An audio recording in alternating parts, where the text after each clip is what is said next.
Number 1. Paul Flores. Paul Flores spent 25 years walking free, buying groceries, and driving familiar roads while a family's heart remained permanently broken. He lived an ordinary life while Kristen Smart's parents searched for a daughter who had simply vanished into the dark California night. The most haunting truth isn't just that he got away with it for so long, but that he was living right on top of the evidence. Investigators would eventually discover the truth was never far from where the search began. Kristen Denise Smart entered the world on February 20th, 1977, in Augsburg, Bavaria, to Stan and Denise Smart, two teachers who served the children of American military families stationed overseas.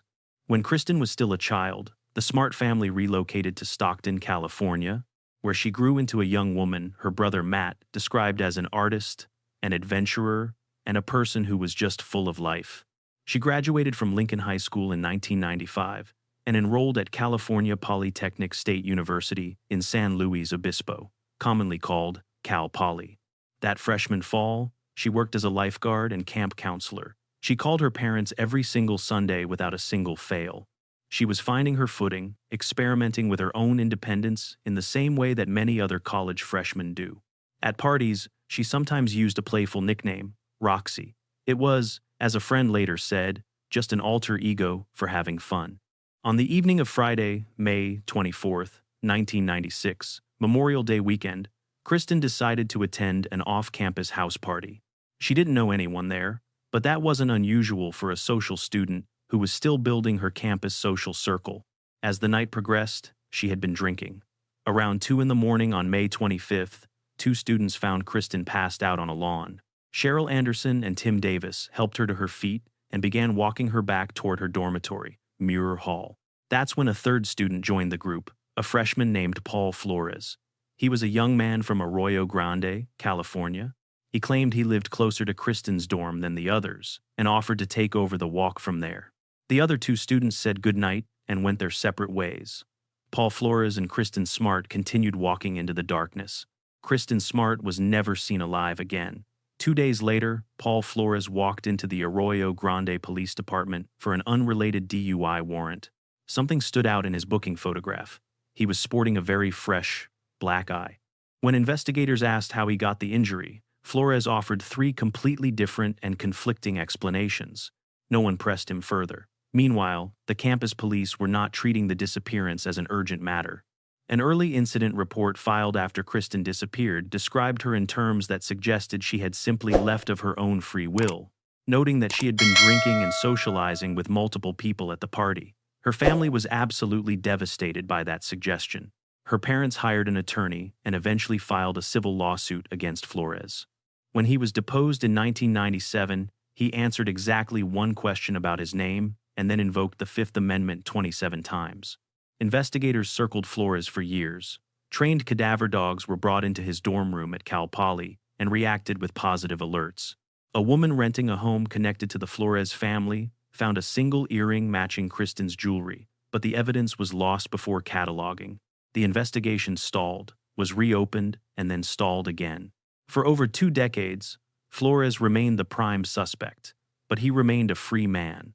Everything changed in 2018 when Chris Lambert launched a podcast called Your Own Backyard, retracing every detail of the disappearance. Lambert was only 8 years old when she vanished. He'd grown up seeing her face on billboards and never forgot it. The podcast drew millions of listeners, including San Luis Obispo County Sheriff Ian Parkinson, who made a public promise to the Smart family. He would not stop. In March 2021, investigators searched Ruben Flores' home. Hidden beneath the backyard deck, they found biological evidence consistent with human remains having been buried and later removed. On April 13, 2021, Paul Flores was arrested and charged with first-degree murder. His father, Ruben, was charged as an accessory after the fact. The trial began July 18, 2022, in Monterey County. Prosecutors argued that Paul had killed Kristen during an attempted assault. They presented testimony from 2 more women who said Flores had drugged and assaulted them in the years following Kristen's death. This revealed a disturbing pattern of behavior.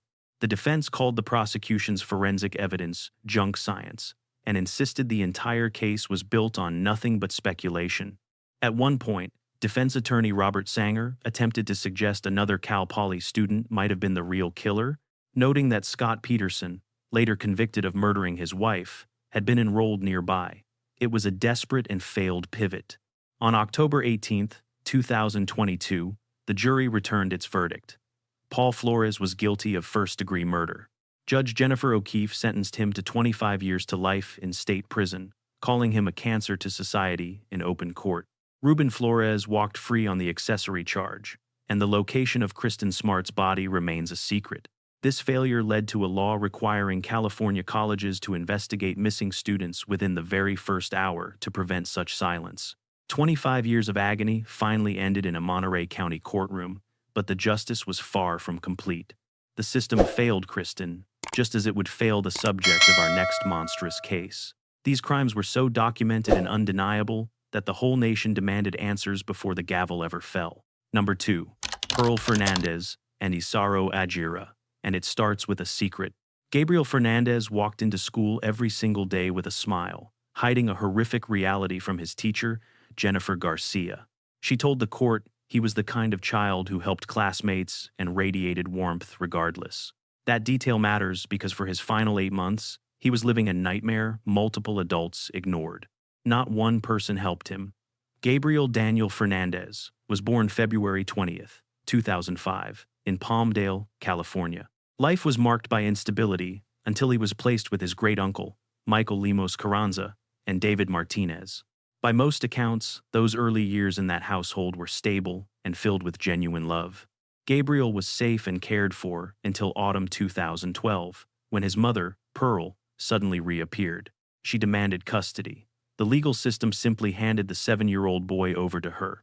Pearl had a dark history of struggles, but the court failed to investigate the man in her life. His name was Isaro Aguirre, though some people knew him only as a man named Tony. His work history was a total contradiction, including years spent working at a retirement home in Palmdale. A supervisor there described him in court as a gentle soul that the elderly residents truly adored. Staff gave him a nickname while he changed diapers for residents who could not help themselves. By late 2012, he was a grocery security guard, hiding a monster behind a normal face. That monster emerged inside the home on East Avenue, Cuton, the moment Gabriel moved in. The violence escalated with terrifying speed as Pearl and Isaro turned their cruelty on the young boy. His teacher, Jennifer Garcia, saw the bruises and noticed how the child flinched from her touch. She called the child welfare hotline repeatedly, but her pleas for help were ignored every single time. Each time, they told her a caseworker would investigate, yet no medical exams were ever performed. Social workers visited the house but only spoke with the mother, Pearl Fernandez, about the reports. They never asked Gabriel what was happening behind closed doors, while the cruelty against him worsened daily. Court records show he was beaten regularly, shot with a BB gun, and burned by his captors. He was forced into a small cabinet, bound and gagged, while his mother and boyfriend laughed nearby. Prosecutors argued that Aguirre tortured the boy because he believed the bonked. To avoid paying overtime, supervisors ordered a security guard to ignore the battered child, standing right in front of him. 3 weeks before the end, that guard watched Gabriel walk into the Palmdale Social Services office. He immediately spotted fresh burns on the back of the boy's head and healing bruises across his small frame. These marks required an immediate emergency intervention. But when the guard tried to report the abuse, his bosses allegedly told him to stand down. He eventually contacted the sheriff's department, and while they promised to dispatch an officer, the guard waited in vain. Did anyone show up? No one came. On the evening of May 22, 2013, Pearl Fernandez called 911 to claim her son had stopped breathing. Paramedics entered the home to find 8-year-old Gabriel naked on the floor, bearing injuries so catastrophic they defied human comprehension. They discovered a cracked skull, shattered ribs, BB pellets embedded in his skin, and clear evidence of extreme starvation. Responders rushed him to Antelope Valley Hospital, where doctors declared him brain dead. And 2 days later, on May 24, 2013, after surviving horrors no child should ever face, Gabriel Fernandez died at Children's Hospital Los Angeles. He was only 8. Police arrested Pearl Fernandez and Isaro Aguirre the next day, initially charging them with abuse and attempted murder. Once Gabriel passed away, prosecutors upgraded the charges to first-degree murder, with the special circumstance of intentional murder by torture. The case unraveled with devastating precision, as Gabriel's own sibling described the daily violence inside that home, from beatings to pepper spray. He endured strikes from a belt buckle and metal hangers, while his guardians forced him to consume things no human should ever eat. While the testimony crushed the courtroom, one question lingered: how did the system fail this boy so completely? In 2016, the state finally charged 4 social workers and 2 supervisors with child abuse and falsifying public records. They were all purged from their high-ranking positions in a single day. The government fired every employee involved from the Department of Children and Family Services. This collapse anchored the 2026-part Netflix documentary, The Trials of Gabriel Fernandez. It projected the case globally and forced a massive demand for systemic reform. Appellate judges eventually dismissed the criminal cases against those workers, leaving many to wonder if true accountability was even a possibility here. In the courtroom, the 2 defendants took completely different paths. Following a weeks-long trial in November 2017, a jury convicted Isaro Aguirre of first-degree murder involving intentional torture and recommended he face the death penalty. Pearl Fernandez entered a guilty plea in February 2018, admitting to first-degree murder and the torture allegations to avoid a trial. She claimed she was sorry, wished Gabriel were still alive, and insisted she regretted her horrific choices every single day of her life. The judge, who presided over the entire trial, refused to show any leniency during the sentencing on June 7, 2018. Pearl Fernandez received life without parole and is currently held at the Central California Women's Facility located in the city of Chowchilla. Isaro Aguirre was sentenced to death and is now sitting on death row at San Quentin State Prison. He has appealed the conviction, and those legal proceedings remain ongoing.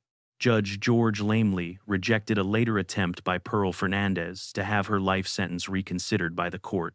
He stated clearly that the record proved intentional, long-term torture of a child, and no change in the law could ever undo that reality. Gabriel changed everything in California. New laws overhauled the welfare system's handling of abuse reports, mandated medical follow-ups, and tracked children across different county lines. It was reform paid for with an unthinkable price. His teacher, Jennifer Garcia, the woman who begged the hotline to listen to her warnings, said Gabriel's death would haunt her forever. She testified that if Gabriel had survived, his kind nature meant he would not have wanted anyone punished at all. But while Gabriel was gentle, our next subject was a predator the system had failed to stop. Why did they let a man with his history walk the streets? We now move from a broken bureaucracy to the terror of a single, pitch-black night. A bedroom window, a total stranger, and a 12-year-old girl who just wanted to enjoy a sleepover with her friends. Number 3. Richard Allen Davis. The system released him. Twice before, Richard Allen Davis kidnapped women at knife point. Twice before, the courts processed him and set him free. On the night of October 1st, 1993, he was on parole, walking free in California with a criminal history that spanned nearly 2 decades. How could a man like this still be on the streets? That night in a quiet Paloma neighborhood, 12-year-old Polly Kloss was having a sleepover with her best friends. She had no idea her world was about to be destroyed forever. Born June 2, 1954, in San Francisco, Davis grew up in pure instability. He lived in a fractured home with a father who moved the family constantly without any real oversight. By his teens, Davis was already accumulating a long list of criminal charges. This was not a slow drift. It was an accelerating trajectory toward extreme, violent criminality. In 1976, he was convicted of kidnapping and assault, yet he served his time and walked. More convictions followed: robbery, burglary, assault, and even more kidnapping. Each time, the justice system processed him and pushed him back into the world. By the fall of 1993, the 49-year-old parolee was erratic and volatile. Polly Kloss was his complete opposite. She was 12, bright-eyed and dimpled, a child who loved the theater and being with friends. She lived with her mother, Eve Nichols, in Paloma, a quiet Northern California town just north of San Francisco. On the evening of Friday, October 1st, 1993, Polly and 2 friends gathered for a slumber party. Her mother slept nearby, during what should have been an ordinary Friday night. Then, at 10:30 p.m., everything changed. Richard Allen Davis walked through an unlocked door carrying a knife he had taken from the Kloss family's own kitchen. He moved through the house until he found the bedroom where the three girls were. Records show he told the children he only wanted money and that he would not hurt them. He tied up Polly's friends and pulled dark pillowcases over their young heads. He told them to count to 1,000. Then he took Polly and vanished into the night. Within 30 minutes, police were searching. Hours later, a babysitter driving home spotted a suspicious vehicle stuck in a ditch on a private driveway near Santa Rosa, 20 miles from Petaluma. She alerted the property owner, who called the authorities. 2 sheriff's deputies arrived and found Davis by the car. Davis looked them in the eye and claimed he was just stopping to pee. While Richard Allen Davis sat in his car, police were standing only feet away from his victim's hidden body. They ran his name, found no warrants, and let him go. Records later confirmed that Polly was already dead, concealed in the thick brush on the hill right above where his car sat. Those deputies were within arm's reach of her. Back in Petaluma, Polly's friends finally broke free of their bonds and alerted her mother. By the next morning, news of the kidnapping exploded nationally. Polly's face appeared on every television screen and newspaper across the entire country. Actress Winona Ryder offered a $200,000 reward for the girl's safe return. Thousands of volunteers organized massive search parties. Federal agents joined the local police in a hunt that gripped the nation for 65 days. Then, on November 28, 1993, a landowner checking her property after some logging work found items that seemed connected to the missing girl. She found torn ballet leggings. FBI labs later matched them to a pair taken from Polly's bedroom the night she vanished.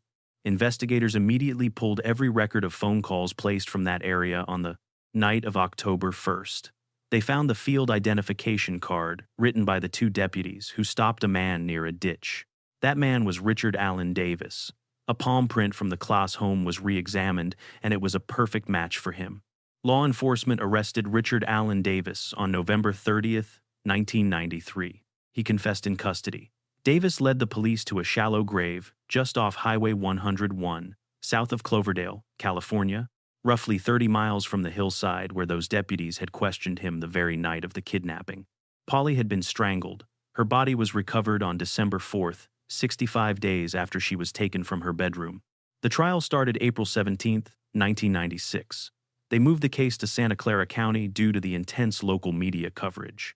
From the very start, Davis's own lawyers admitted in their opening statement that he had committed the kidnapping and the killing. Their strategy wasn't to deny his guilt. They wanted to fight the special circumstances mentioned in the indictment. They specifically targeted the allegation of an attempted lewd act on a child. This detail decided the death penalty. Prosecutor Greg Jacobs methodically proved premeditation and Davis's long history of predatory violence. The jury did not believe the defense's arguments for a single second. On June 18, 1996, the jury convicted Richard Allen Davis of first-degree murder with 4 special circumstances: kidnapping, robbery, burglary, and lewd acts. The penalty deliberations were fast. Was there any doubt about the outcome? The jury recommended death. What followed was one of the most shocking and famous courtroom moments in American legal history.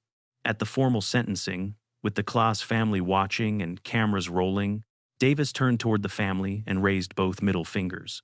It was a gesture of total contempt for the family and the law. Then he made a statement so cruel it caused the entire gallery to gasp in shock. Judge Thomas Hastings told Davis that his behavior in court had made the decision to impose the death penalty much easier. He then officially sentenced Richard Allen Davis to die. Davis has remained on California's death row ever since. He is still held at the San Quentin Adjustment Center as of early 2026. In 2024, his lawyers tried to use new sentencing reforms to get a hearing. A judge denied that petition immediately. Polly's father, Mark Kloss, who spent 30 years building a foundation in her honor, stood outside the courthouse. He told reporters he hoped the world would never have to hear from Richard Allen Davis ever again. Polly's case didn't end with a verdict. It fundamentally changed the laws of California. Public outrage over a repeat kidnapper being on parole fueled the passage of the 3 Strikes Law in 1994. This legislation established mandatory life sentences for repeat violent felons. Grief wrote this law, not politicians. A nation watched Polly's face for 65 days and refused to let it happen again. Our next case moves from a stolen child to a missing wife. A story that began on Christmas Eve and captivated the nation through a tale of ultimate betrayal and murder. Number 4. Scott Peterson. On Christmas Eve 2002, Scott Peterson called his girlfriend and claimed he was at the Eiffel Tower in Paris. He wasn't in France, he was in Modesto, and Lacey Peterson was already dead. That specific phone call was secretly recorded by investigators with the help of his girlfriend. It became one of the most haunting pieces of evidence ever heard in an American murder trial. It revealed the truth about Scott Peterson. Beneath his perfect life, he had absolutely no regard for the woman he promised to protect. Scott Lee Peterson entered San Diego on October 24, 1972, well before his border arrest. By age 30, he built a curated life that looked absolutely flawless in every family snapshot. He was handsome, charismatic, and socially adept. A Modesto fertilizer salesman possessed the polished charisma of a man who lived to finalize big deals. He met Lacey Rocha at California Polytechnic State University, and outwardly, their marriage appeared to be completely thriving. Their bond looked promising. Lacey was a glowing, energetic woman who earned the deep love of every person around her. In autumn 2002, they expected their first child, Connor, and were getting ready for his February arrival. But shadows were gathering, resolving that darkness. In November, weeks before Lacey vanished, Scott started an affair. He pursued massage therapist Amber Frey, claiming he was single. He lied, telling her his wife died earlier that year. The nursery was already a distant memory. He told her he would spend this coming Christmas completely alone for once. That December, he secretly bought a small fishing boat without telling a soul in his extended family. Incredibly, he had not held a fishing license since 1994. He suddenly applied for a new one, lasting only 2 short days. 8 months pregnant, Lacey Peterson vanished on December 24th. Scott claimed he left at 9:30 that morning, but his timeline would soon face very heavy public scrutiny. He said he stopped at his warehouse before driving his truck, trailer, and boat to the Berkeley Marina. That is a 90-mile trip from their home to the San Francisco Bay. He maintained that Lakey was alive when he drove away. Marina witnesses later confirmed he was present there that morning. But was Lacey still breathing when he left the house? Within weeks, this mystery became a massive and consuming national media obsession. Her face saturated the country on posters, news broadcasts, and front pages. Everyone looked for Lacey, but Scott seemed to be looking elsewhere now. Thousands joined search parties. Her family begged for any information. Scott remained strangely quiet. Observers and relatives noticed his odd lack of emotion immediately. This coldness sparked whispers. Why was a grieving father-to-be acting like he just lost his car keys? Her cousin, Harvey Kemple, testified that Scott showed more emotion over burnt chicken at a barbecue than for his missing wife. Then, the public image he built so carefully finally began to shatter now. On January 24, 2003, a new woman entered the spotlight. Massage therapist Amber Frey stood before cameras with lawyer Gloria Allred. She had a story that changed everything about the case. She confessed to a romance with Scott Peterson. He had convinced her that he was a grieving widower. After seeing the news, she called police.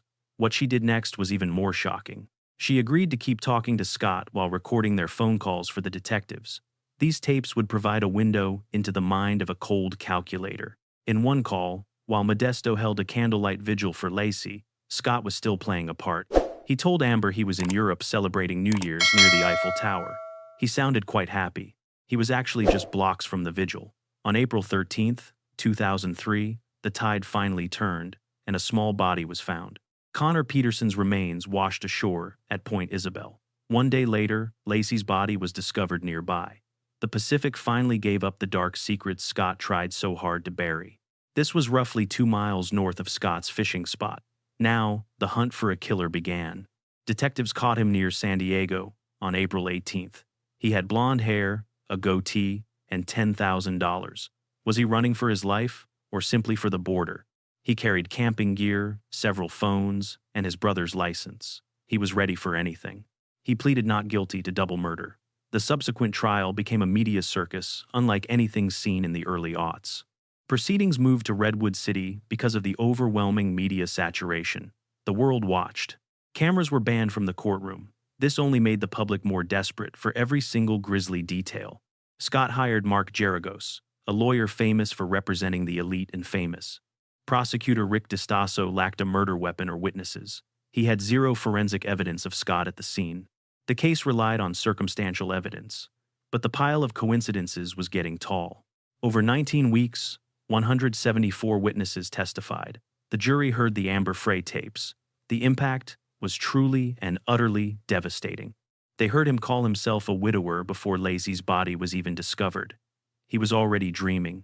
He lied about his location and his heart without hesitation. He sounded like a man without conscience.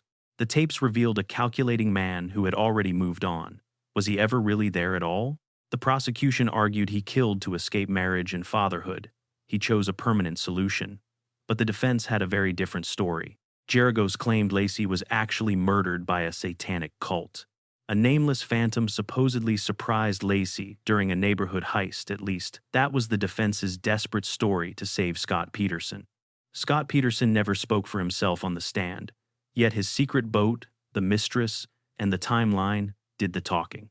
His desperate dash for the Mexican border sealed his fate on November 12, 2004, 23 months after Laci vanished. Silence fell over the Redwood City courtroom as the verdict was read, even as the restless crowds outside began to roar. The jury found Scott Lee Peterson guilty of murdering Laci Denise Peterson and their unborn son, Connor. Outside, the public celebrated. Inside, Scott sat stone-faced, revealing absolutely nothing to the families he had destroyed. By December 2004, the recommendation from the jury was clear. He deserved to die. Judge Alfred DeLucchi sentenced him to death in March 2005, though the Supreme Court would later intervene in August 2020. They threw out the death sentence, not the conviction, blaming procedural errors during the selection of that original jury. By December 21, the court finalized his new fate: life behind bars without any hope for parole. He remains in a California cell today, but his crimes birthed a permanent shift in American law. Congress enacted the Unborn Victims of Violence Act in 2004, a statute now known as Laci and Connor's Law. For the first time, federal law recognized an unborn child as a second victim.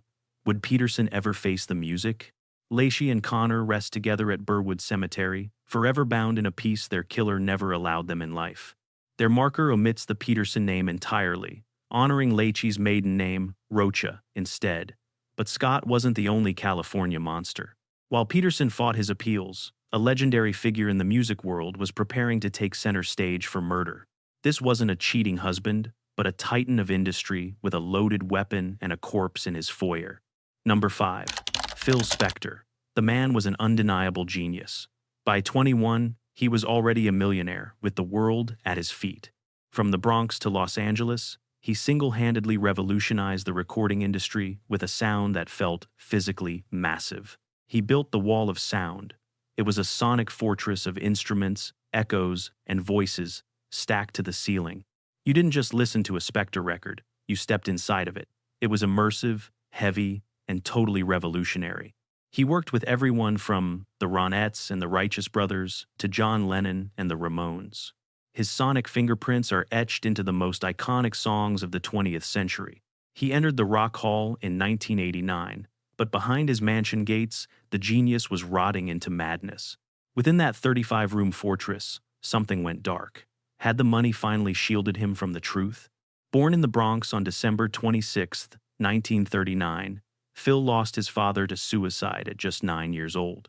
The family fled to Los Angeles, where the young Spector began to manifest a talent that seemed almost supernatural. He was a prodigy. By 17, he produced his first hit, pulling its title directly from his father's tombstone. To Know Him Is to Love Him became the foundation of a musical empire built on a bedrock of grief. By the mid-60s, he was the architect of a generation's sound, his name synonymous with pop perfection. Every studio in the world tried to replicate his techniques, but Spector remained the undisputed king. Even the Beatles were mesmerized, eventually handing him the reins to produce their final studio album. He was the man behind Lennon's Imagine. Professionally, he was a god. Privately, he was a ticking time bomb. Reports dating back to the 60s painted a disturbing picture of a man who was becoming increasingly volatile and paranoid. Colleagues described a controlling ego that grew more dangerous as the decades passed. He lived with loaded guns within arm's reach, brandishing them whenever he felt slighted or simply bored. Over the years, multiple women recounted terrifying stories of Spector leveling a barrel at their faces. He used firearms to keep guests from leaving his home, turning his wealth into a gilded cage. The guns were his tools for intimidation, yet he never faced a single formal charge. Why was he untouchable? Spector kept building his myth and his fortress, retreating deeper into the shadows of his Alhambra estate. Locals called the Gothic property the Pyrenees Castle. It was a place where the rules of reality didn't apply. On February 1st, 2003, Lana Jean Clarkson was just trying to finish her shift at the House of Blues. At 40 years old, the Long Beach native was working as a hostess to bridge the gaps in her career. She was a statuesque actress who had built a cult following in 80s action and fantasy cinema. You might recognize her from bit parts in Scarface or Fast Times at Ridgemont High. She had no idea who was watching. Thus, Lana Clarkson attended Comic-Con conventions and signed autographs for fans who still recognized her from Barbarian Queen. Those who knew her described the actress as a warm and resilient woman. She was actively working to rebuild her career after several quiet years in the industry. 2 days before her death, she shopped for flat shoes with her mother and told her she loved her. She had party plans and a future, but everything changed when Phil Spector arrived at the House of Blues. When the producer tried to enter the private VIP section without a wristband, Lana followed protocol and asked him to wait. Management identified him as a high-rolling VIP who left massive tips and insisted she find him a seat. Spector and Clarkson exchanged polite conversation throughout the evening. As the doors closed in the early hours of February 3rd, Spector invited Lana back to his mansion, and though she hesitated, she eventually agreed. Adriano de Souza, Spector's chauffeur, drove them to the Alhambra estate and waited in the limousine. 2 hours passed before de Souza heard the sharp crack of a single gunshot. Moments later, Phil Spector stepped out of the back door with a revolver in his hand. According to de Souza's sworn testimony, Spector looked at him and said, "I think I just shot her." When sheriff's deputies arrived, they found Lana Clarkson slumped in a foyer chair with a single gunshot wound through her mouth. Police found the Colt Cobra .38 caliber revolver near her feet, but the autopsy revealed a detail that changed the case. The bullet traveled at a downward angle, a trajectory that forensic experts claimed was entirely inconsistent with a self-inflicted wound. The coroner officially ruled the death a homicide in September 2003, even as Spector began spinning a different story. He told a responding officer that he had no idea where the gun came from, and that the woman had started waving it around. In letters to his friends, he tried to characterize the violent event as an accidental suicide. By July 2003, he sat down with Esquire magazine and offered the phrase that would haunt his legacy. "She kissed the gun," he claimed, though he had no idea why she would do it. In November 2003, the state formally charged Phil Spector with second-degree murder, and he pleaded not guilty. What followed was a legal circus that featured a rotating door of the most famous defense attorneys in the country. He hired Robert Shapiro from the O.J. Simpson case and Leslie Abramson, the woman who defended the Menendez brothers. He even brought in Bruce Cutler, the man who famously represented mob boss John Gotti.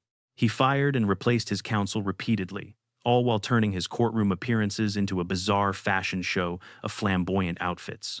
Every week brought a new, dramatic hairstyle that felt more like performance art than a legal proceeding.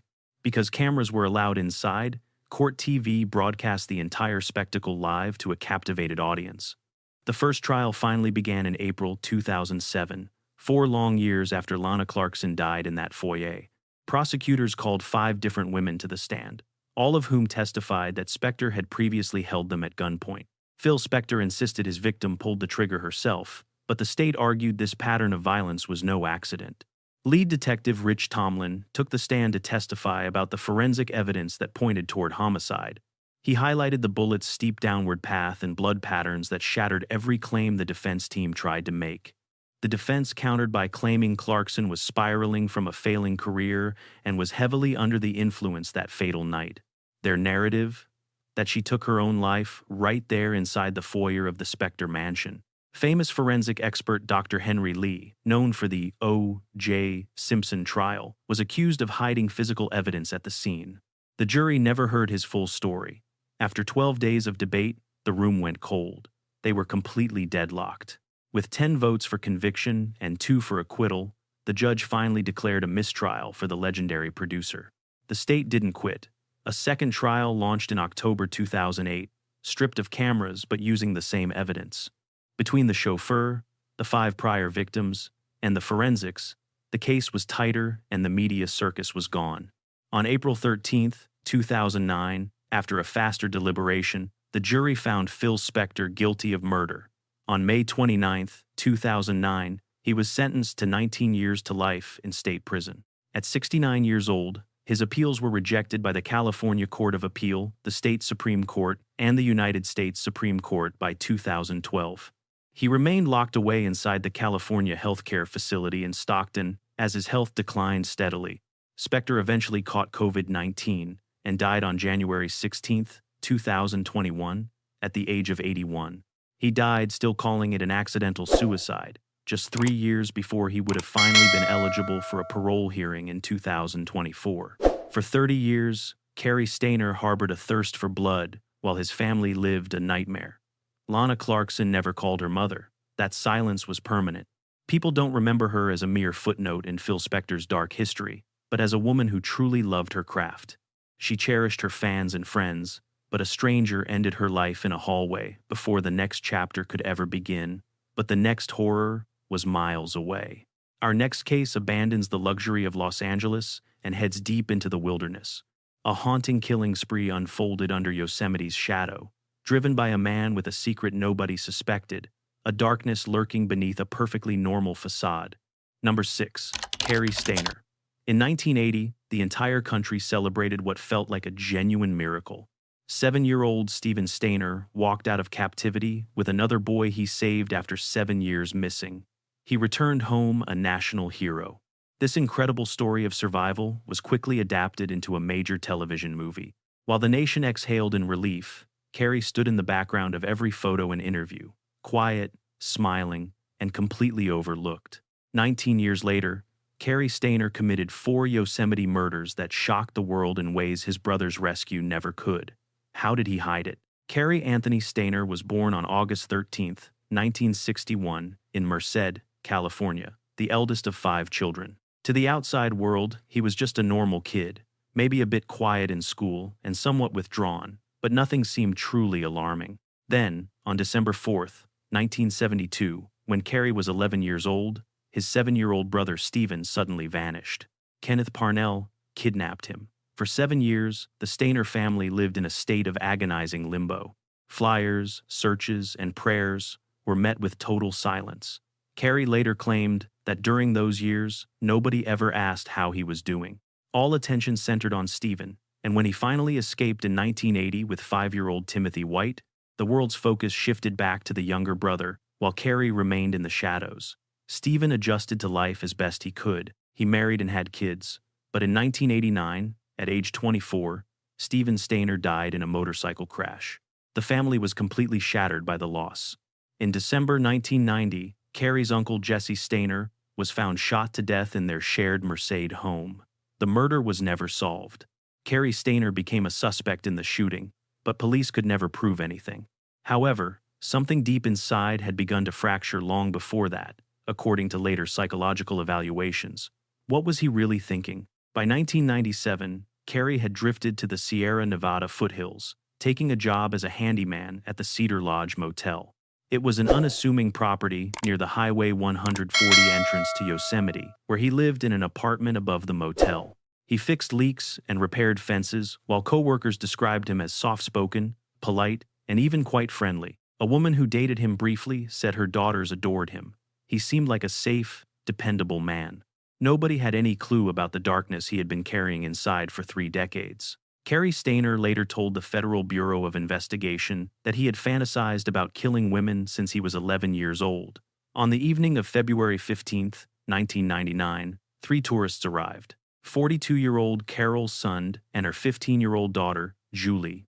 They were accompanied by 16-year-old Silvina Peloso, an Argentine exchange student and close family friend.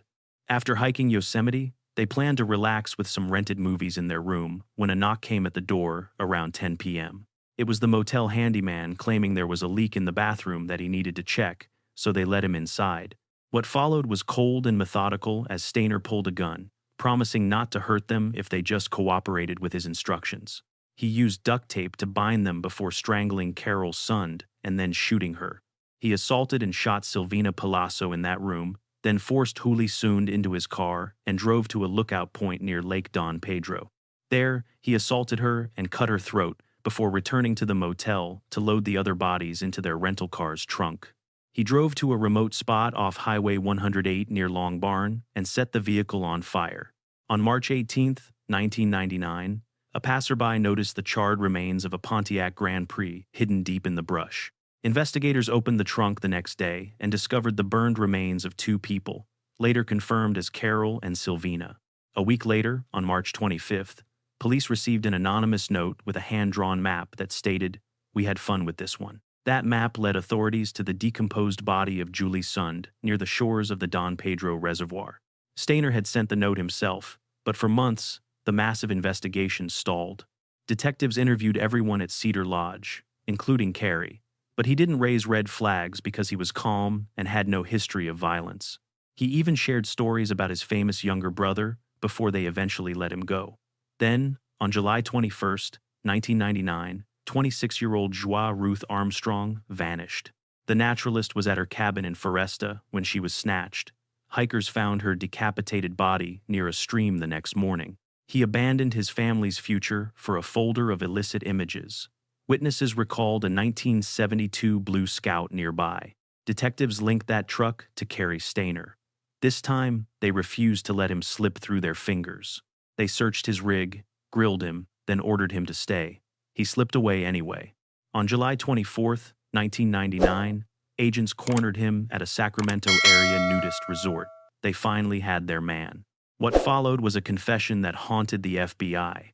Agent Jeffrey Rennick shared a pizza with a true monster. Stainer set 3 conditions. Most disturbingly, he demanded explicit, illegal photos of children before he would say anything. He wanted reward money for his kin and a federal cell near home. Rennick forced the killer to pick just one of those options. Stainer chose the photos. He picked them over family wealth or staying near the people who actually loved and supported him. Over 6 grueling hours, he admitted to 4 killings. He detailed every cold, surgical, and horrific moment of his crimes. He confessed to obsessing over the idea of murdering women since his childhood. He spoke calmly, methodically, and without remorse. Stainer's legal reckoning began shortly after his confession. In November 2000, he faced federal charges for killing Joy Armstrong. He pleaded guilty for life in prison without parole.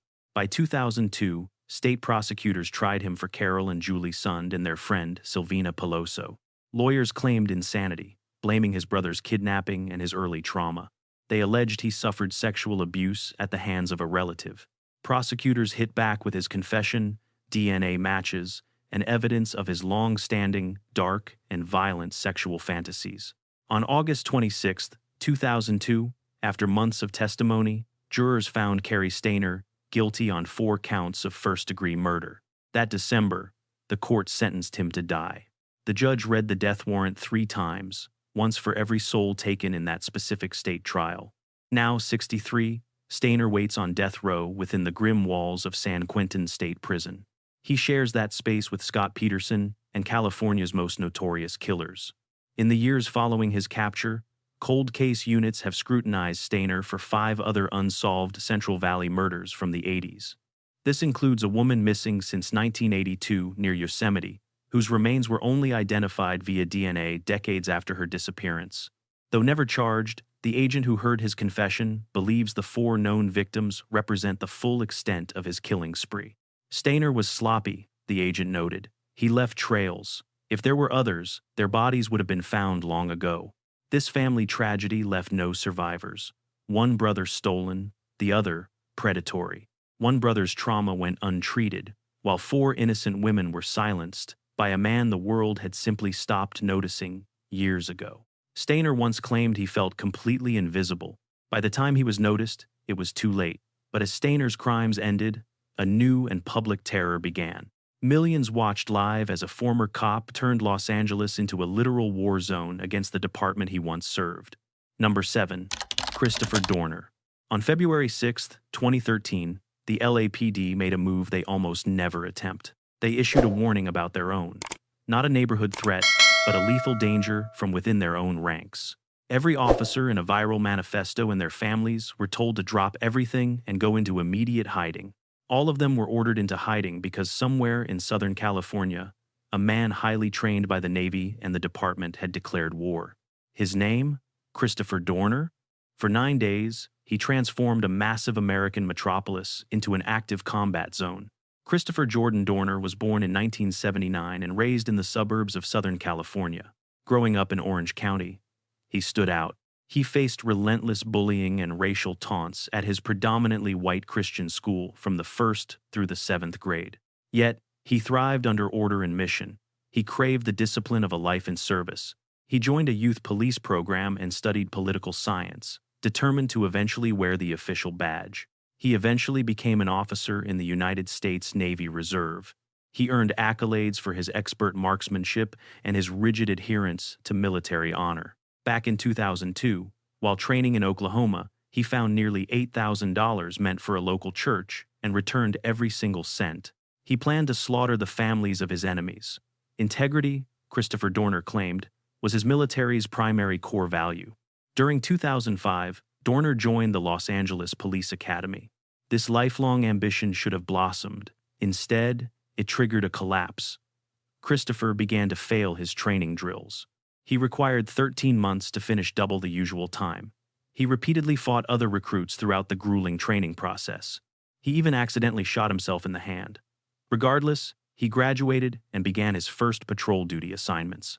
By July 2007, he worked with a training veteran, Teresa Evans. They patrolled the city together.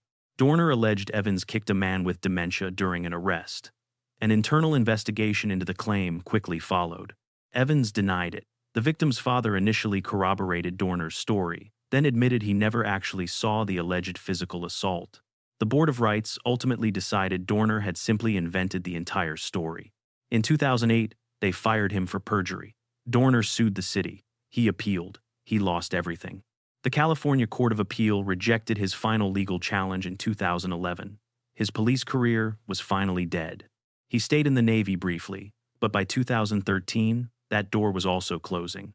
On February 1, 2013, the Navy Reserve honorably discharged Lieutenant Dorner from his years of military service. That afternoon, security cameras caught him buying several scuba tanks in Torrance.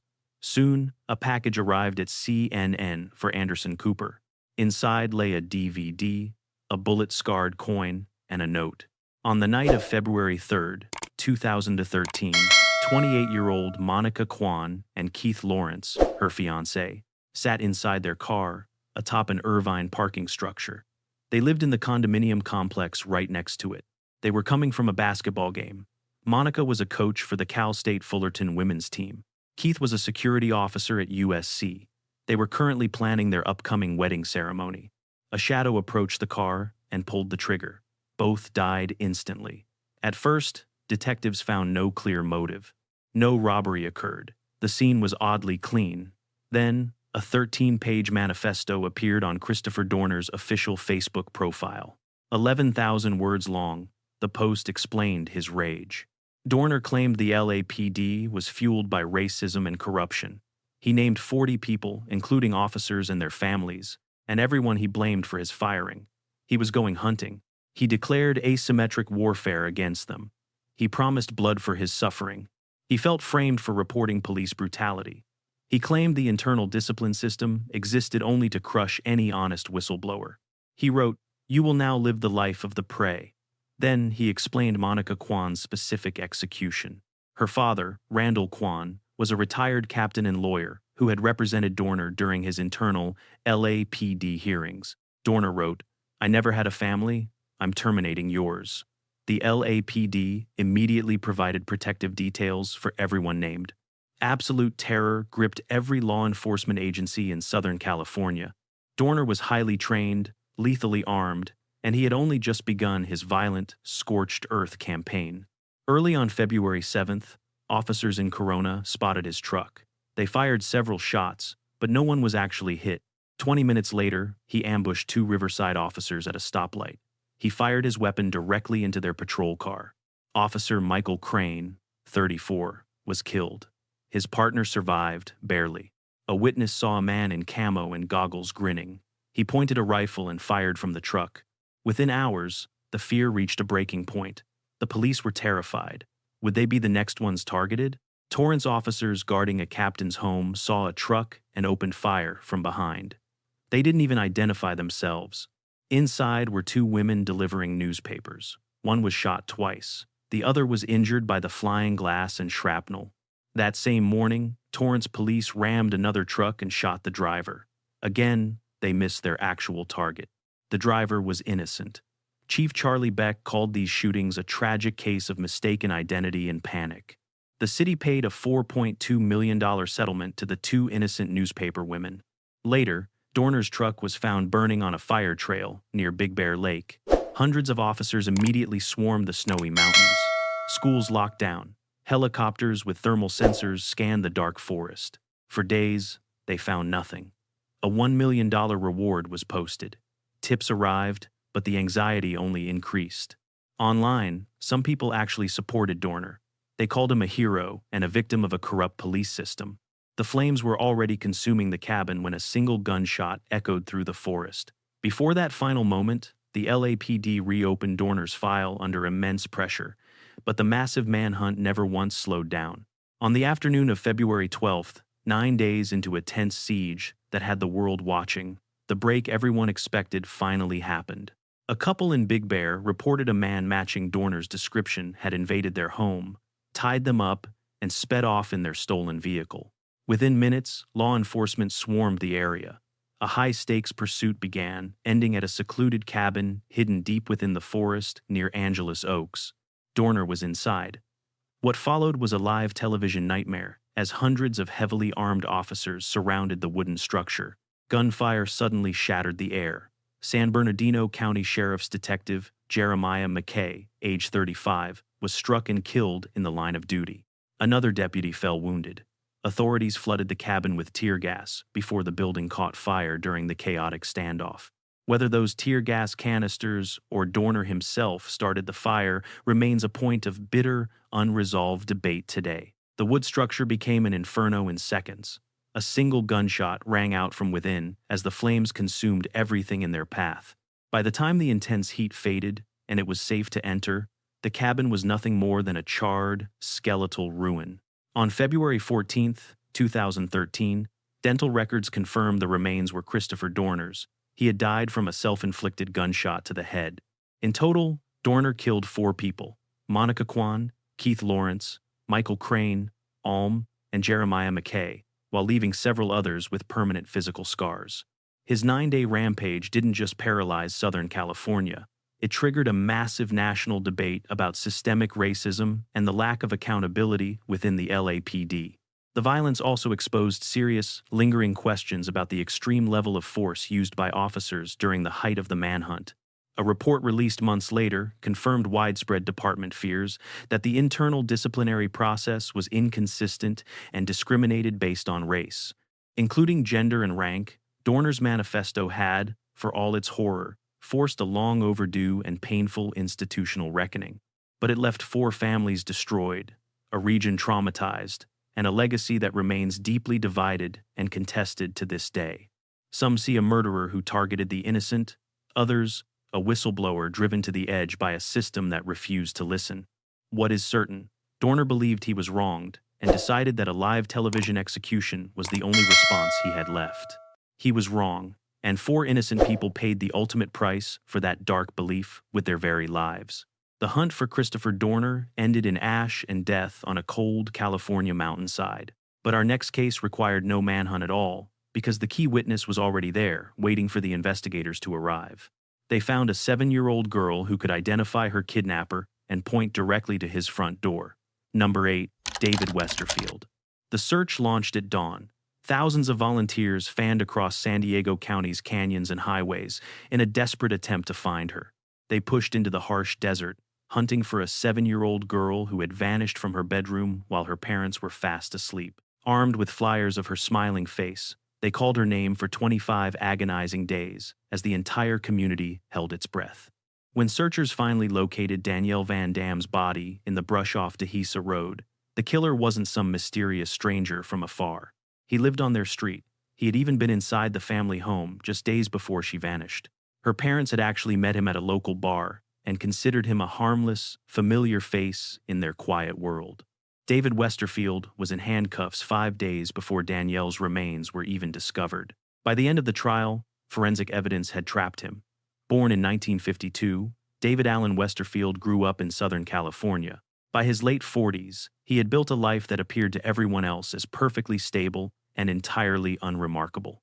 Working as a design engineer, he owned a home in upscale Sabre Springs and spent time maintaining his recreational vehicle. He often took solo camping trips and was a twice-divorced father with 2 adult children. Neighbors saw a private, harmless man. There were no red flags, no prior arrests for violence, and 0 public scandals to his name. He was just a middle-aged neighbor on a cul-de-sac where kids played, and life revolved around weekend barbecues and Girl Scout cookies. Danielle Van Dam was a bright 7-year-old, a second grader who loved her school, her family, and her dog. She lived with her parents, Brenda and Damon, and 2 brothers just 2 doors down from Westerfield's residence. Friday night, February 1st, 2002, Brenda went to a Poway bar called Dad's, while Damon stayed home with the kids. He tucked Danielle in at 10:30. Brenda returned at 2 a.m., with friends and 2 men they had just met at the bar. They noticed the security monitor was flashing and the side garage door was standing wide open to the night air. They closed it and chatted. Damon woke up to join them before they all finally went to sleep. Later that night, Damon woke up again and noticed the alarm monitor was still blinking its warning. He found the backyard door open, closed it, and went back to bed, unaware of the nightmare beginning. Saturday morning, February 2nd, Danielle didn't come out for breakfast, and her parents walked toward her room to check on her. Danielle's bed sat empty. The neighbor watched while her parents called the police immediately. Within mere hours, a missing child report was filed, and a massive search operation was launched. Neighbors, friends, and strangers, thousands of volunteers, organized search parties to comb every corner of San Diego County. The Laura Recovery Center, a nonprofit for child abductions, arrived from Texas to coordinate the central search effort. Flyers were everywhere. Media coverage exploded. For weeks, Danielle's face was on every television screen, every newspaper, and every streetlight pole. The entire city was searching. Detectives began interviewing everyone in the neighborhood, including David Westerfield, who lived just 2 doors away. On Monday morning, February 4th, 2 days after Danielle vanished, the neighbor finally returned to his home. Westerfield claimed he was alone on a camping trip in his motorhome. He gave police written consent to search his house and his motorhome. A cadaver dog caught a scent near his garage, but did not fully alert. Officers saw he was cooperative but shaking. He said he left Friday night, drove around, and only returned Monday. He swore he knew nothing about the missing girl until he saw the police tape. But stories break. Investigators quickly noticed his timeline did not make sense. Surveillance cameras and paper receipts placed him in spots that destroyed his alibi. Plus, he was at the dry cleaners Saturday morning, hours after Danielle vanished, dropping off bedding, a comforter, and a jacket. He stopped at car washes. People saw him driving in a very erratic manner. Analysts found 2 small stains on that jacket. It was Danielle Van Dam's own blood. On February 22nd, 2002, police arrested David Westerfield outside his lawyer's office in downtown San Diego. He was charged with kidnapping. 5 days later, 2 searchers walking near a trail off Dehesa Road in rural East County found Danielle's body. She was badly decomposed. The body was partially mummified and ravaged by animals and the harsh elements. Now, the coroner could not determine a precise cause of death or confirm whether she was sexually assaulted. Dental records finally confirmed it was her. Prosecutors upgraded the charge to first-degree murder with a special circumstance, making him eligible for the death penalty. The trial began in June 2002 and was televised. For 2 months, the whole entire nation watched this courtroom drama unfold. Prosecutors built a forensic case so massive, It became a textbook example of physical evidence linking a specific killer directly to his victim. Danielle's blood was on his jacket and soaked deep into the carpet of his own motorhome. Her fingerprints, including a full palm print, were discovered inside a storage cabinet above the bed in the RV. DNA-matched hairs were in the RV bathroom, his washing machine, his dryer, and on the sheets of his master bedroom.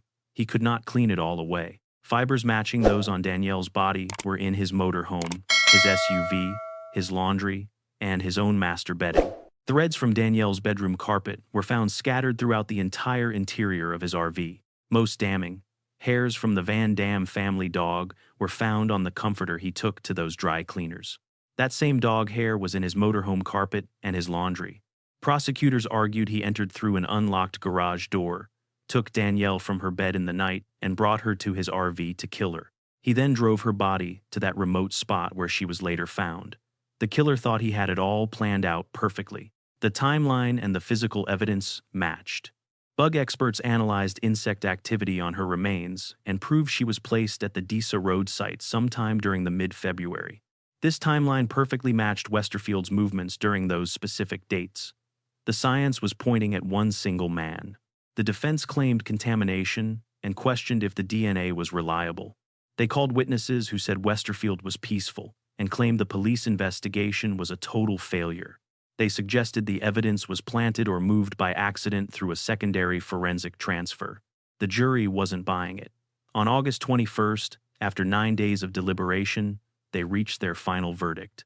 Guilty of first-degree murder with several special circumstances. Guilty of kidnapping a child and possessing child pornography. The courtroom erupted. Outside, a massive crowd waited for the news to break. Cheers echoed through the street from supporters who had waited for this one specific moment. The penalty phase followed, and the jury recommended death. On January 3, 2003, Judge William Mudd sentenced David Westerfield to death by lethal injection. David Westerfield went to death row at San Quentin State Prison and appealed. By 2019, the California Supreme Court upheld his conviction and death sentence, issuing a massive 490-page document that methodically dismantled every single legal argument his defense presented. The court ruled the forensic evidence was overwhelming. They decided the trial was fair, and the jury's verdict matched the facts perfectly. In 2024, as executions remained paused, the 72-year-old Westerfield moved. Authorities transferred him off death row to High Desert State Prison, where he remains today. He still swears he is innocent, sending letters and doing interviews to argue that the police framed him because they were desperate to solve such a high-profile case. Yet, zero credible evidence has ever surfaced to support his story. In San Diego, Danielle Van Dam's legacy remains. Near her discovery site stands the Danielle Van Dam Memorial Overpass, honoring her memory along Interstate 8. Workers built a wooden stairway at the site for mourners to leave flowers. Toys and photos lined the path. Her death raised massive awareness regarding child safety and became a catalyst for creating much tougher laws to stop predators hiding in plain sight. Brenda Van Dam, Danielle's mother, issued a statement after the High Court rejected Westerfield's final attempt at freedom. She wrote that the cruel irony is Judge Mudd, Prosecutor Woody Clark, and Danielle are dead while he lives.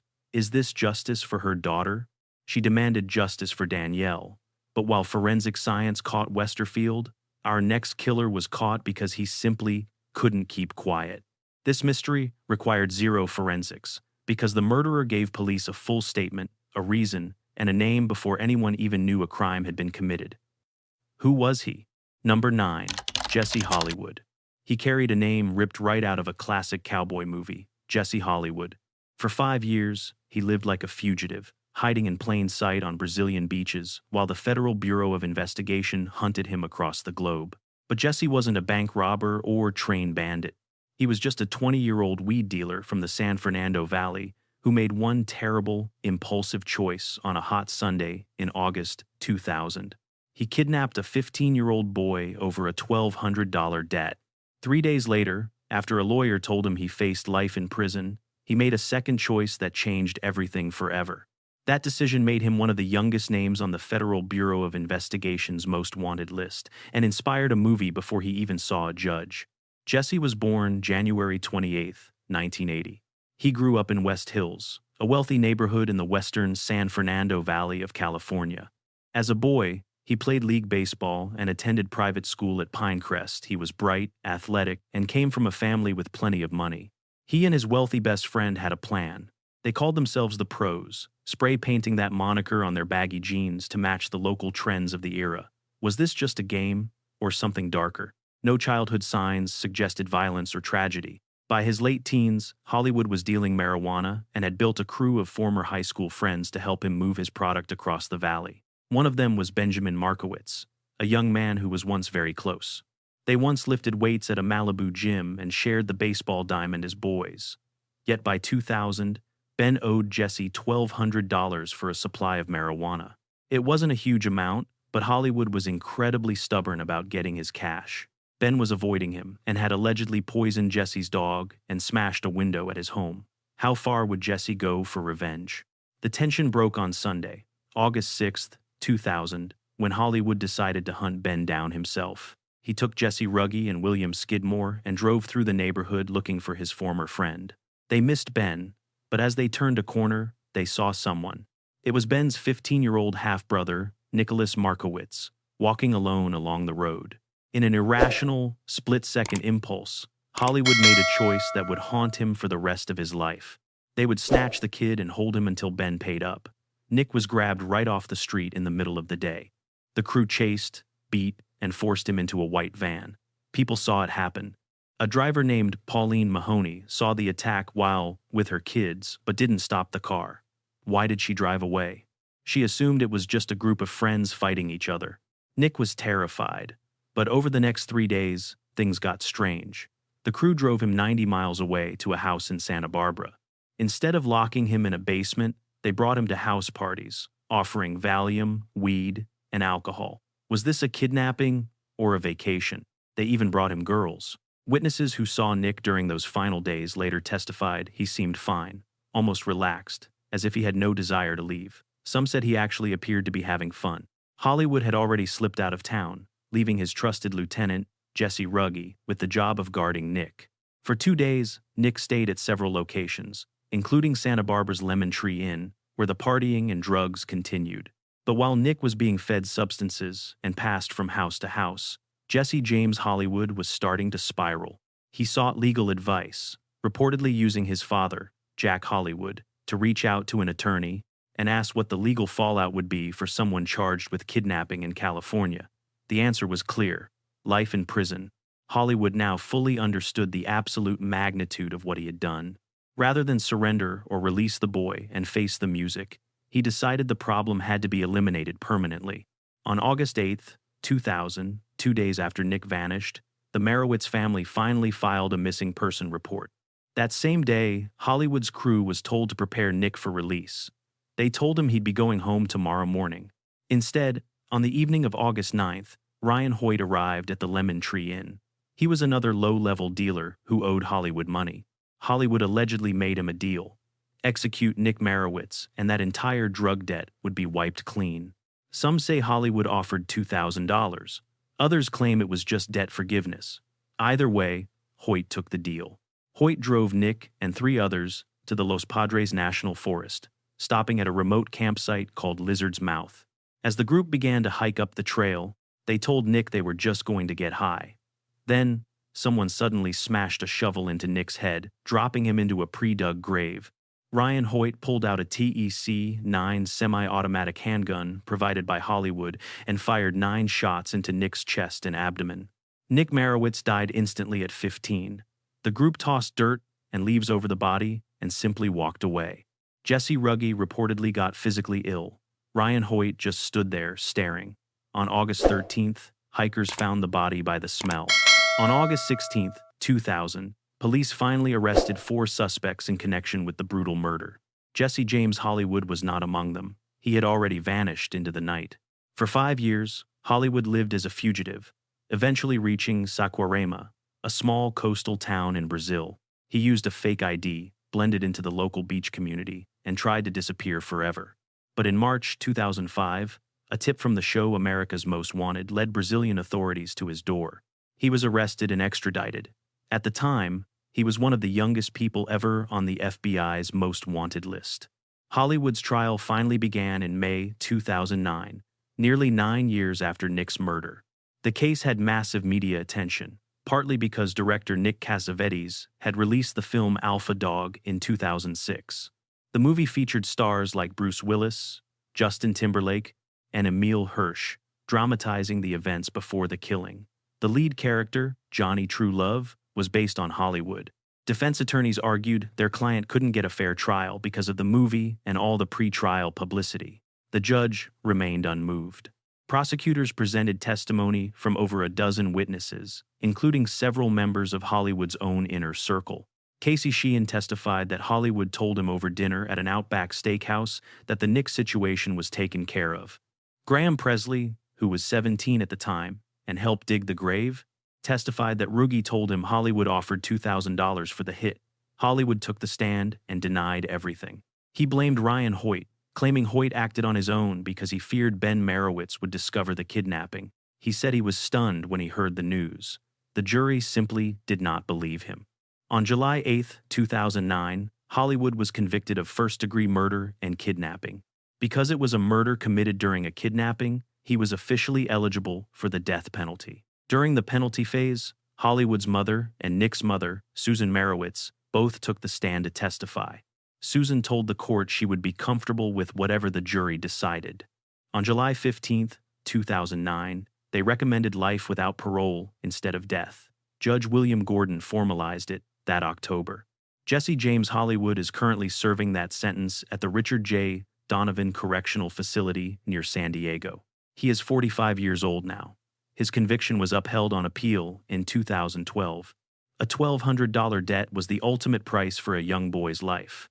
Ryan Hoy, the trigger man, was convicted in 2001 and sentenced to death.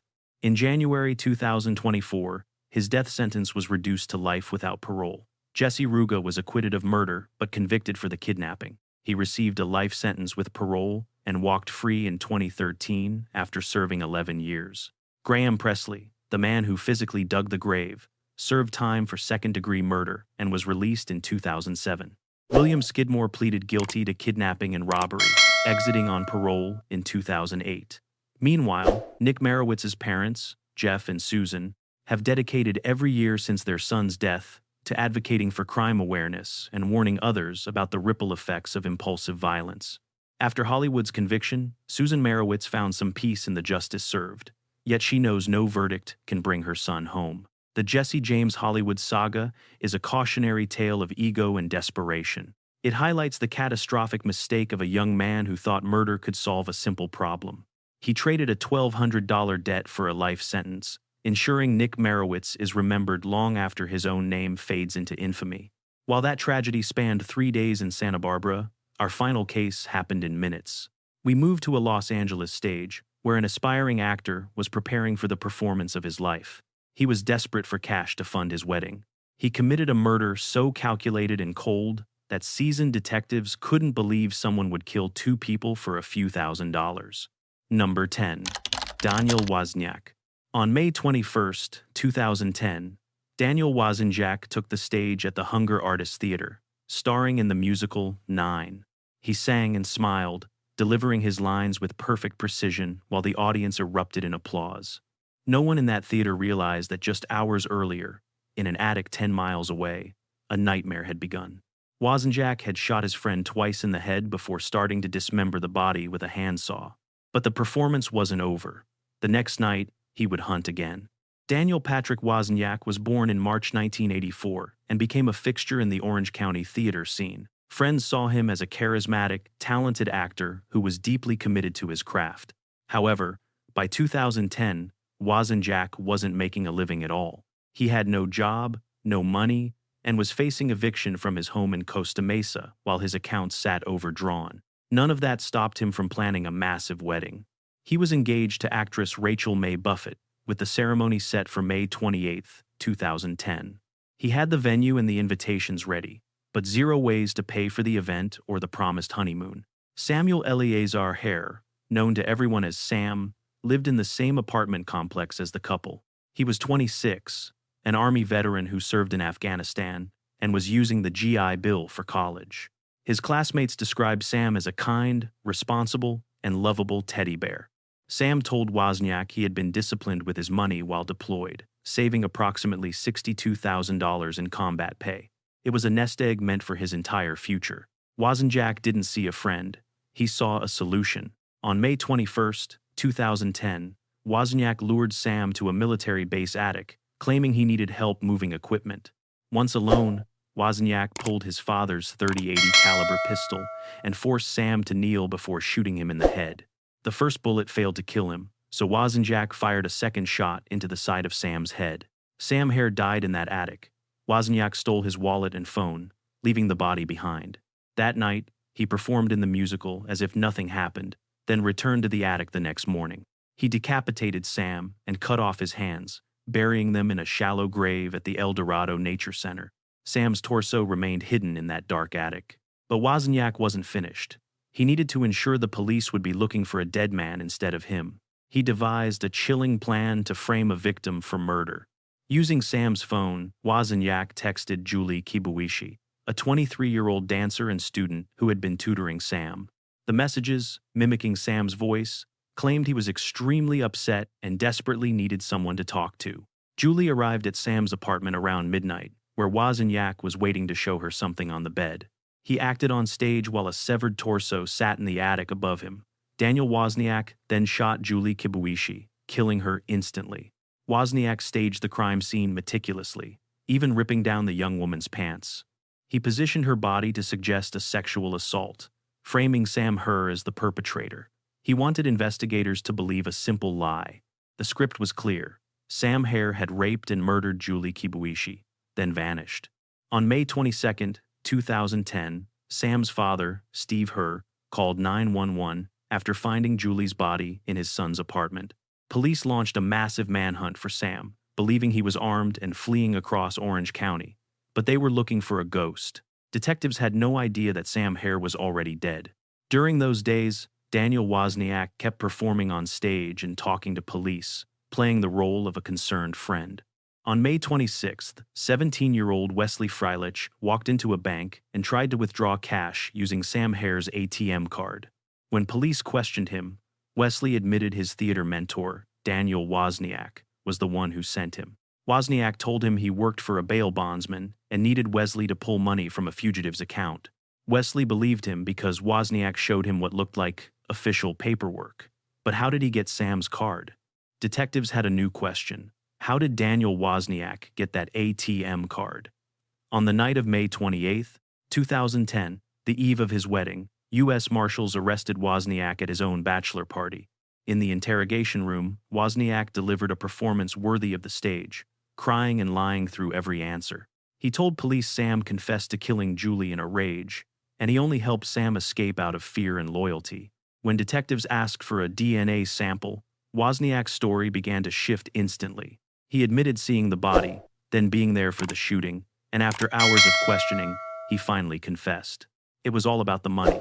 He admitted to murdering Sam Hare first, then killing Julie Kibuishi. He admitted to the dismemberment, the staging, and the fake texts from Sam's phone. He led police to the Nature Center where he buried Sam's head and hands, but Sam's torso remained nearby.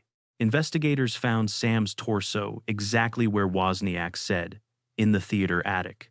Later, police recorded a jailhouse call to Rachel Buffett. Wozniak learned his brother Tim had a backpack filled with incriminating evidence, including the actual murder weapon. Police recovered that backpack dumped outside the home of Wozniak's parents. Inside were Sam's clothing, phone, and wallet, linking Wozniak directly to both crime scenes. Investigators then discovered that, in the days before the murders, Wozniak Googled how to hide a body and quick ways to kill people. Was this premeditated or a mistake? The case was overwhelming, but legal motions and appeals delayed the trial for more than 5 years. Rachel Buffett, Wozniak's fiancée, was arrested in November 2012 and charged as an accessory after the fact. Prosecutors alleged she had lied to investigators repeatedly to protect her future husband. She claimed she saw Sam Hare leaving with a mysterious man in a black hat who never existed.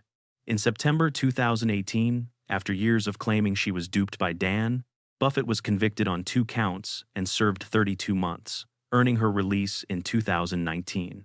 On December 16, 2015, a jury convicted Daniel Wozniak of 2 counts of first-degree murder. These were cold-blooded killings committed solely for financial gain. On January 11, 2016, the same jury recommended the death penalty. Judge William Froberg sentenced him to death in September 2016. Wozniak showed no remorse. Prosecutor Matt Murphy spoke, pointing to Wozniak's total disregard for his victims, their families, and the suffering he caused. "We are not talking about a car stereo thief," Murphy said. "This is a cold killer. We are talking about a man who murdered 2 people just so he could afford a honeymoon." Wozniak went to San Quentin, but in 2019, Governor Gavin Newsom issued a moratorium on all executions. This ensured that Wozniak, like hundreds of other inmates, would likely never face the death chamber. In July 2021, Wozniak was moved out of San Quentin and into Salinas Valley State Prison. This program placed some death row inmates into lower security facilities. The move left the families of his victims in a state of pure outrage. Steve Herr, Sam's father, didn't hear it from officials, but from an acquaintance of Wozniak's who ran a blog. It was a total gut punch for him. "I'd kill him myself," Steve admitted, as national shows like Dateline and 2020 continued to dissect the tragedy. Programs like Dr. Phil and Lockup revisited the actor who murdered 2 people just to fund a honeymoon he never took. Sam's best friend, Miles Falultz, a fellow veteran, made a heartbreaking request for his upcoming wedding day. He asked Steve Herr to serve as best man in Sam's place, a deeply moving honor that Steve accepted. Julie's mother, June Kibuishi, handcrafted a memorial quilt featuring images of her daughter's deep love for music and fashion. It was a tribute to a girl described as pure sunlight.